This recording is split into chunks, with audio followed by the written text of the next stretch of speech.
Hello, ഇന്ന് ഞങ്ങൾ നിങ്ങൾക്ക് പരിചയപ്പെടുത്തുന്നത് ഒരു വാക്സ് മ്യൂസിയമാണ്. തിരുവനന്തപുരത്തുള്ള സുനിൽ വാക്സ് മ്യൂസിയം.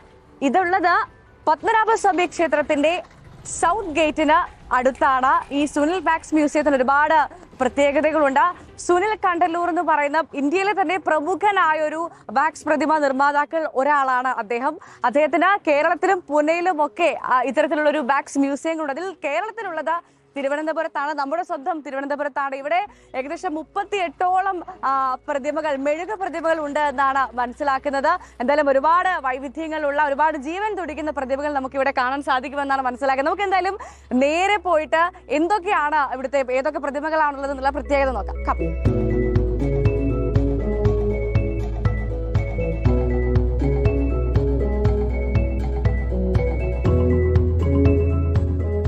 നമ്മൾ ഈ സുനിൽ വാക്സ് മ്യൂസിയത്തിൽ ആദ്യം വരുമ്പോൾ കാണാൻ സാധിക്കുന്നത് മഹാത്മാഗാന്ധിയുടെ ഈ മെഴുക് പ്രതിമയാണ്. അദ്ദേഹം ഇരിക്കുന്ന സിറ്റിംഗ് തരത്തിൽ സെറ്റ് ചെയ്ത് വെച്ചിരിക്കുന്ന ഒരു പ്രതിമയാണ്. അദ്ദേഹത്തിന് നമുക്കറിയാം കണ്ണടയൊക്കെ കാണുന്നുണ്ട്. അപ്പം നല്ല രസമുള്ളൊരു മെഴുക് പ്രതിമയാണ് മഹാത്മാഗാന്ധിയുടെ തുടക്കം തന്നെ കാണാൻ സാധിക്കുന്നത്. നമ്മൾ രണ്ടാമത് വരുമ്പോൾ നമുക്കിവിടെ അണ്ണാ ഹസാരെ കാണാൻ സാധിക്കും. ഈ പ്രതിമയ്ക്ക്, ഈ മെഴുക് പ്രതിമയ്ക്ക് ഒരു പ്രത്യേകതയുണ്ട്. അദ്ദേഹത്തിന്റെ മെഷർമെന്റ് ഒക്കെ എടുത്തിട്ട് ആണ് ഈ പ്രതിമ ഉണ്ടാക്കിയിട്ടുള്ളത്. അത് മാത്രമല്ല, ഇത് അനാച്ഛാദനം ചെയ്തതും അദ്ദേഹം തന്നെയാണ്. ഇനി നമ്മൾ ഈ മൂന്നാമതായിട്ട് കാണുന്നത് സർദാർ വല്ലഭായ് പട്ടേലിനെയാണ്. അദ്ദേഹം ഇരിക്കുന്ന തരത്തിലുള്ള ഒരു മെഴുക് പ്രതിമയാണ് ഇവിടെ നിർമ്മിച്ചു വെച്ചിരിക്കുന്നത്. ഇനി നമുക്ക് കാണാൻ സാധിക്കുന്നത് നല്ല ജീവൻ തുടിക്കുന്ന നമ്മുടെ ജവഹർലാൽ നെഹ്റുവിനെയാണ്. അദ്ദേഹം നിൽക്കുന്ന തരത്തിൽ ബാക്കിൽ കൈയൊക്കെ കെട്ടി നിൽക്കുന്ന ഒരു തരത്തിലാണ് ഇത് നിർമ്മിച്ചിരിക്കുന്നത്. അദ്ദേഹം എപ്പോഴും നമുക്ക് കാണാൻ സാധിക്കും. അദ്ദേഹത്തിന്റെ വസ്ത്രത്തിൽ ഒരു റോസാപ്പൂ ഉണ്ടാകും. ആ റോസാപ്പൂ അടക്കം അതേപോലെ ഇതിൽ കാണാൻ സാധിക്കുന്നുണ്ട്. ഈ പ്രതിമകളൊക്കെ ഉണ്ടാക്കുന്നത് പാരഫിൻ വാക്സും സിലിക്കണും ഉപയോഗിച്ചിട്ടാണ്. അത് മാത്രമല്ല, ഇതിന്റെ പ്രത്യേകത എന്ന് പറയുന്നത് ഈ തലമുടിയൊക്കെ ഒറിജിനൽ ആണ്. അതേപോലെ തലമുടി മാത്രമല്ല, പിരികവും ഒക്കെ ഒറിജിനൽ ഹെയർ ആണ് എന്നുള്ളതാണ്. ഈ ഇവിടെയുള്ള എല്ലാ മെഴുക് പ്രതിമകളുടെയും കണ്ണുകൾക്ക് ജീവനുണ്ട്. അതിന് കാരണം മറ്റൊന്നുമല്ല, അക്രിലിക് ഗ്ലാസ് മെറ്റീരിയൽ ഉപയോഗിച്ചിട്ടാണ് ഇതിന്റെ കണ്ണുകൾ, എല്ലാ പ്രതിമകളുടെയും കണ്ണുകൾ നിർമ്മിക്കുന്നത്. അതുകൊണ്ട് തന്നെയാണ് ഓരോ പ്രതിമകൾക്കും ജീവനുണ്ട് എന്ന് നമുക്ക് കറക്റ്റ് തോന്നാനുള്ള കാരണം. തൊട്ടടുത്ത റൂമിലേക്ക് പോകാം. അവിടെ ആരൊക്കെയുള്ളത് നോക്കാം. ഇവിടെ ആദ്യം തന്നെ നമ്മൾ കാണുന്നത് ജസ്റ്റിസ് VR കൃഷ്ണയ്യരെയാണ്. അദ്ദേഹം ഇന്ത്യൻ ഭരണഘടനയൊക്കെ അടുത്ത് വെച്ചിട്ട് മേശപ്പുറത്ത് ഇരിക്കുന്നതാണ്. അത് മാത്രമല്ല, ഇതിനൊരു പ്രത്യേകതയുണ്ട്. ഈ മേശ അദ്ദേഹത്തിന്റെ, ഈ ടേബിൾ അദ്ദേഹത്തിന്റെ സ്വന്തം ടേബിളാണ് എന്നുള്ളൊരു പ്രത്യേകത കൂടി ഇവിടെ ഉണ്ട്. BR അംബേദ്കറിന്റെ ഒരു ഇതാണ്. അദ്ദേഹം ഭരണഘടന കയ്യിൽ പിടിച്ചുകൊണ്ട് നിൽക്കുന്ന, കൈ ചൂണ്ടി നിൽക്കുന്ന തരത്തിലുള്ളൊരു രൂപമാണ് ചെയ്തിട്ടുള്ളത്. ആ കണ്ണാടിയും മുഖവും കാണുമ്പോൾ കറക്റ്റ് ഒരു ലൈഫ് കൃത്യമായിട്ട് കിട്ടുന്ന തരത്തിലുള്ളൊരു രൂപമാണ് ചെയ്തിട്ടുള്ളത്. ക്രിക്കറ്റിന്റെ ദൈവം എന്നറിയപ്പെടുന്ന സച്ചിന്റെ പ്രതിമയാണ്. അദ്ദേഹം ഒരു മൈക്കൊക്കെ കയ്യിൽ പിടിച്ച് കൂളിംഗ് ഗ്ലാസ് ഒക്കെ വെച്ച് ഇരിക്കുന്ന തരത്തിലുള്ളൊരു രൂപമാണ്. അടുത്തത് നമ്മുടെ ഡിയാഗോ മറഡോണയാണ്. ഫുട്ബോളിന്റെ എക്കാലത്തെയും മഹാരഥന്മാരിൽ ഒരാള്. അദ്ദേഹം നമ്മെ വിട്ട് പിരിഞ്ഞിരിക്കുകയാണ്. എന്തായാലും അദ്ദേഹത്തിന്റെ ജീവൻ തുടിക്കുന്ന നല്ലൊരു പ്രതിമയാണ് ഇവിടെ ഉള്ളത്. മലയാളത്തിന്റെ ചിരി മാഞ്ഞിട്ട് 2 വർഷം ആവുന്നേ ഉള്ളൂ. നമ്മുടെ ഇന്നസെന്റ് സാറിന്റെ രൂപമാണ്. ഈ മെഴുക് പ്രതിമയ്ക്ക് ഒരു പ്രത്യേകതയുണ്ട്. ഇത് അനാച്ഛാദനം ചെയ്തതും ഇന്നസെന്റ് തന്നെയാണ്.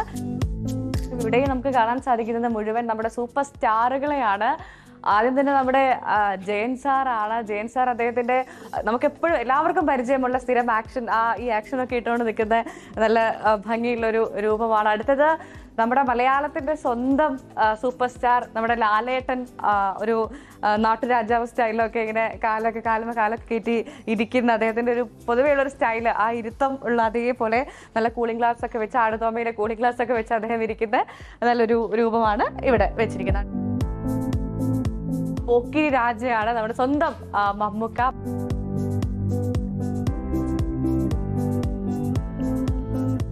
അടുത്ത റൂമിലേക്ക് വരുമ്പോൾ നമ്മുടെ രാഷ്ട്രീയ അധികായന്മാരുടെ ഒരു റൂമാണ്.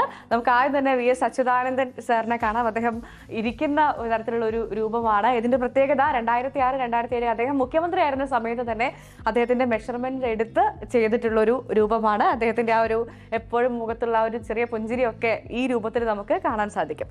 അടുത്തത് മറ്റാരുമല്ല, നമ്മുടെ കോടിയേരി സഖാവാണ്. എന്നെ സംബന്ധിച്ച് എനിക്ക് വ്യക്തിപരമായി ഇവിടെ കണ്ടതിൽ വെച്ച് ഏറ്റവും കൂടുതൽ ഒരു ജീവൻ തുടിക്കുന്ന അല്ലെങ്കിൽ ഏറ്റവും കൂടുതൽ ഇഷ്ടപ്പെട്ട ഒരു രൂപമാണെന്ന് പറയാം. കറക്റ്റ് നമ്മുടെ കോടിയേരി സഖാവ് മുന്നിൽ വന്ന് നിൽക്കുന്ന പോലെ തോന്നും. അദ്ദേഹത്തിന്റെ ആ ഒരു ചിരി അടക്കം അതേപോലെ പകർത്തിയിട്ടുണ്ട്.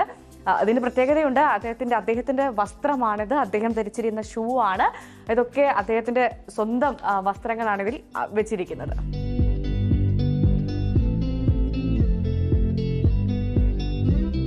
ഇന്ത്യൻ പ്രധാനമന്ത്രി നരേന്ദ്രമോദിയാണ്. അദ്ദേഹത്തിന്റെ ഒരു ടേബിളിന്റെ തൊട്ടടുത്തിരുന്ന് ഫയൽ ഒപ്പിടുന്ന രീതിയിൽ ചെയ്തു വെച്ചിരിക്കുന്ന ഒരു പ്രതിമയാണ്. ഈ പ്രതിമയ്ക്ക് ഒരു പ്രത്യേകതയുണ്ട്. ഈ പ്രതിമ അനാച്ഛാദനം ചെയ്തതും നമ്മുടെ പ്രധാനമന്ത്രി തന്നെയാണ്, നരേന്ദ്രമോദി തന്നെയാണ് ഈ പ്രതിമ അനാച്ഛാദനം ചെയ്തത്. മാത്രമല്ല അദ്ദേഹത്തിന്റെ ഒറിജിനൽ മെഷർമെന്റ് എടുത്തുകൊണ്ടാണ് ഈ ഒരു പ്രതിമ തയ്യാറാക്കിയത്. 38 പ്രതിമകളാണ് ഇവിടെ ആകെയുള്ളത്.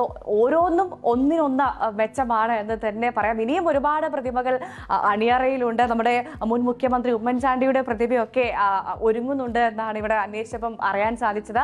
എന്തായാലും തിരുവനന്തപുരത്ത് വരുന്ന ആളുകൾ ഈ സ്ഥലം, ഈ സുനിൽ വാക്സ് മ്യൂസിയം സന്ദർശിക്കാതെ പോകരുത്. കാരണം നമ്മുടെ നേതാക്കന്മാരുടെ, നമ്മുടെ പ്രിയപ്പെട്ട കായിക താരങ്ങളുടെ, നമ്മുടെ പ്രിയപ്പെട്ട സിനിമാ താരങ്ങളെ ഒക്കെ ജീവൻ തുടിക്കുന്ന പ്രതിമകൾ നമുക്ക് ഇവിടെ കാണാൻ സാധിക്കും. അവർക്കൊപ്പം ഫോട്ടോ എടുക്കാൻ സാധിക്കും. എന്തായാലും തിരുവനന്തപുരത്ത് വരുന്നവർ എന്തായാലും ഇവിടെ ഒന്ന് സന്ദർശിച്ചിട്ട് പോവാം.